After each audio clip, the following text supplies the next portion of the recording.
Section 7. Contingencies that protect buyers and sellers. The inspection report changes the conversation. Marcus and Elena's inspection is finally complete. Daniel receives the report late Tuesday afternoon, and within minutes, Marcus calls him. We have problems. The inspector identified several items that concern the buyers. The roof shows signs of age. One bathroom has evidence of prior moisture intrusion. The air conditioning system is functioning, but the inspector recommends further evaluation because of its age. There are also several smaller electrical and plumbing items. Marcus sounds frustrated. David has to fix all of this, right? Daniel knows better than to answer that question with a quick yes. Let's look at what your contract actually gives you the right to do. That sentence takes us directly into contingencies and contractual protections. A contingency is not a magic exit door. In everyday conversation, agents sometimes say, "Don't worry, you have contingencies." That can give buyers the wrong impression.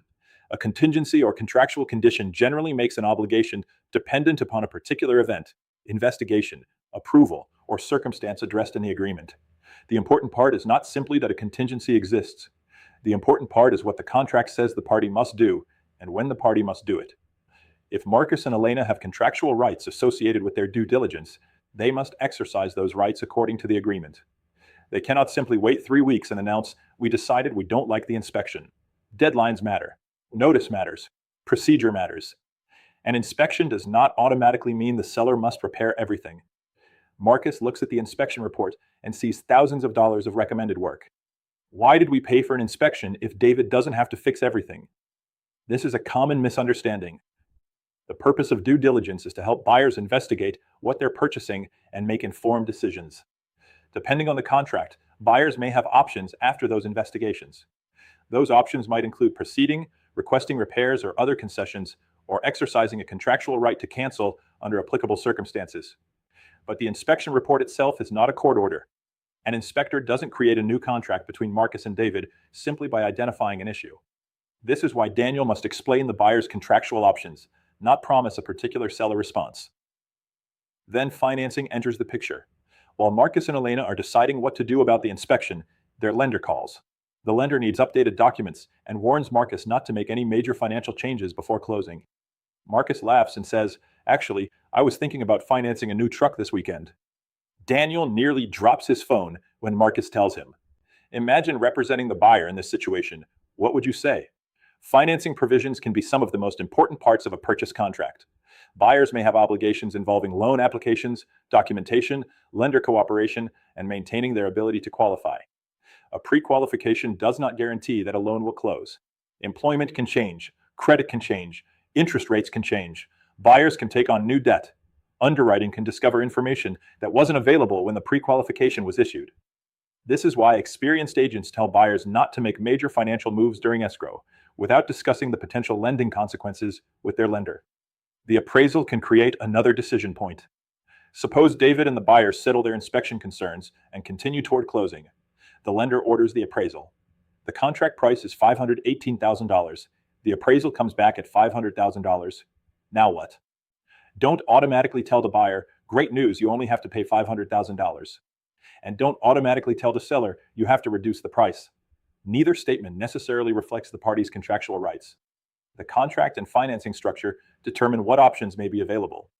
Depending on the agreement, an appraisal issue may lead to negotiation, additional buyer funds, a price adjustment, cancellation rights, or another resolution. The agent's job is to understand and follow the contract, not invent the result. Then title finds the problem Michael was worried about. While the buyers are working through their side of the transaction, Ashley receives preliminary title information. David knew he had borrowed money several years earlier, but he believed the balance was much smaller. Once Michael begins combining that lien with the first mortgage, missed payments, potential fees, and transaction expenses, the financial picture becomes increasingly uncomfortable. Title isn't just a piece of paperwork that shows up during escrow. Title review can reveal liens, easements, restrictions, judgments, and other matters that may affect a buyer's willingness to proceed or a seller's ability to deliver the title required by the contract. In David's case, the title issue may determine whether he can close at all. Contingencies only protect you if you follow the contract. This is the lesson Daniel gives Marcus and Elena. You have contractual protections, but we have to follow them correctly. That's the key. A buyer who has a contractual right but misses the required deadline may create a very different situation. A seller who assumes a contingency has expired without reviewing the contract may also make a serious mistake. This is why good agents calendar deadlines, document client decisions, use appropriate forms, communicate with the other side, and involve their broker when uncertainty develops. Never casually tell a client, you can always cancel. Maybe the contract gives them that right. Maybe it doesn't. Maybe it did yesterday and the deadline passed this morning. Know the contract before giving the answer. David's transaction reaches a turning point. Michael finally schedules a meeting with David and Ashley. He puts the estimated numbers on the table. David stares at them. So, if I sell for $518,000, there may not be enough money to pay everything? Michael nods. David looks at Ashley. What happens to the contract if I can't pay everything at closing? That's the question we've been heading toward. David has an existing contract with Marcus and Elena, but he may have a financial problem that makes performance difficult or impossible without another solution. What happens when a party does not perform according to the contract? What is a breach? What is default? When does a cure notice become important? And does a missed obligation automatically terminate the deal?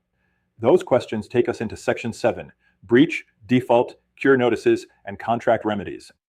Online discussion. 1. Marcus receives an inspection report containing several problems and tells Daniel that David must repair everything. How should Daniel respond? Answer. Daniel should explain the contractual options available to Marcus and Elena, rather than telling them the seller is automatically required to make every repair identified by an inspector. The buyer's rights and the seller's obligations depend on the terms of their contract and the procedures that apply during the due diligence period. Why shouldn't an agent tell a buyer that a low appraisal automatically forces the seller to lower the purchase price? Answer. A low appraisal does not automatically rewrite the purchase contract.